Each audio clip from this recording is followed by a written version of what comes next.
Welcome to A sports. और आज का जो हमारा टॉपिक है वो है एरेज।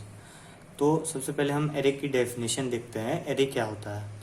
तो एरे जो है वो एक कलेक्शन ऑफ आइटम्स है, वो एक कलेक्शन ऑफ आइटम्स है जिनका जो डेटा टाइप होता है वो सेम होता है, वो सेम है। तो हम एक एग्जांपल से देखते हैं कि अगर हमारे पास 5 नंबर्स है या 4 नंबर्स है, जैसे कि 2, 3, 5, 7, तो इनका जो डेटा टाइप है, 2 का भी डेटा टाइप इंटीजर है, 3 का भी डेटा टाइप इंटीजर है, 5 का भी डेटा टाइप इंटीजर है और 7 का भी डेटा टाइप इंटीजर है।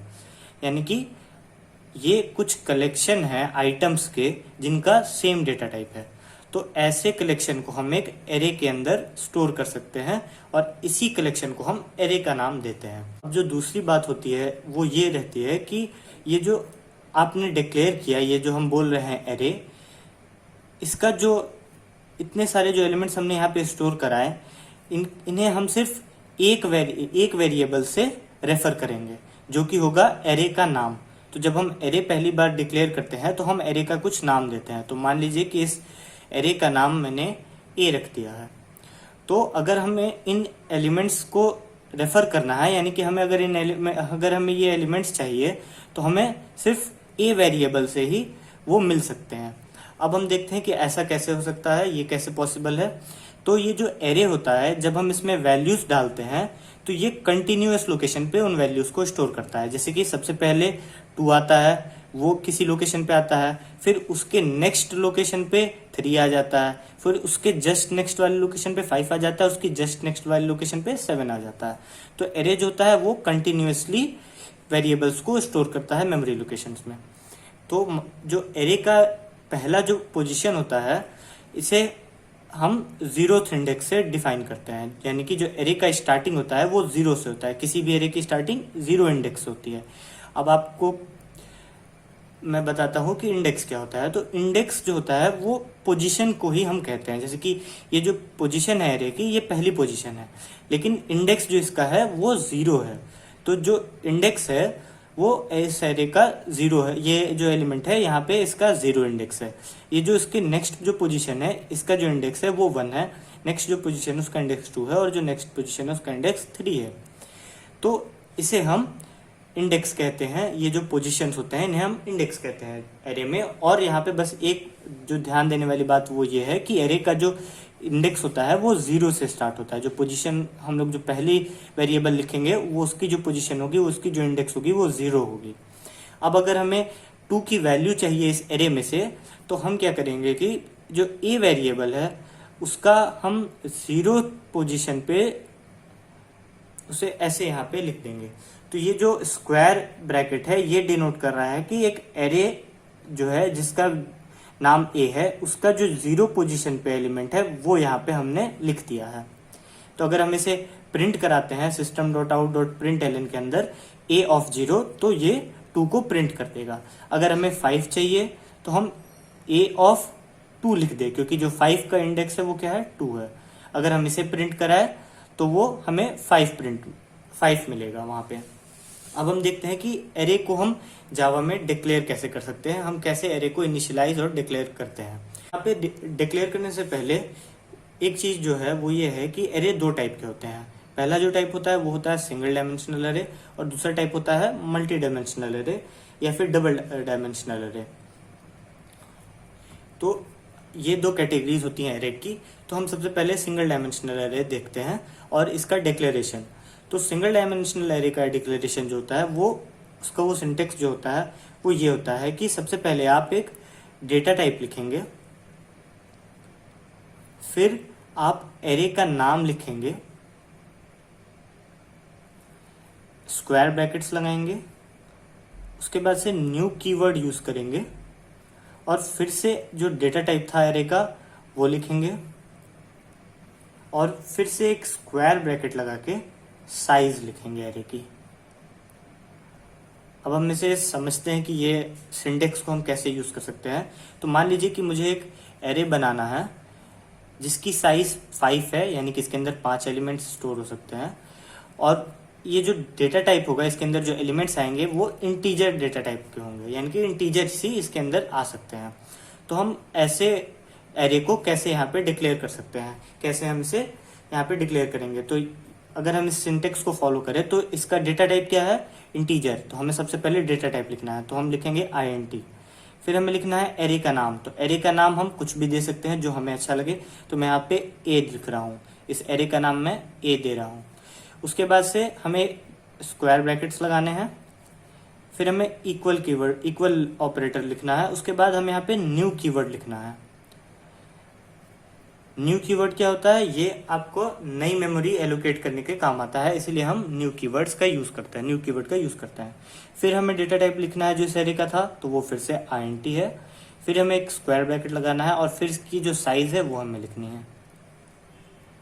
तो यहाँ पे मैंने एरे को डिक्लेयर भी कर दिया और डिक्लेयर कर दिया यहाँ पे 5 एलिमेंट्स से, यानी कि इसकी जो साइज हो गई वो 5 हो गई। तो इस तरीके से हम एरे को डिक्लेयर करते हैं। अब इसके बाद से इसमें कुछ और भी चेंजेस हो सकते हैं, जैसे कि ये जो आपने स्क्वायर ब्रैकेट हमने यहाँ पे लगाया, ये हम इसके आगे भी लगा सकते हैं, जैसे कि int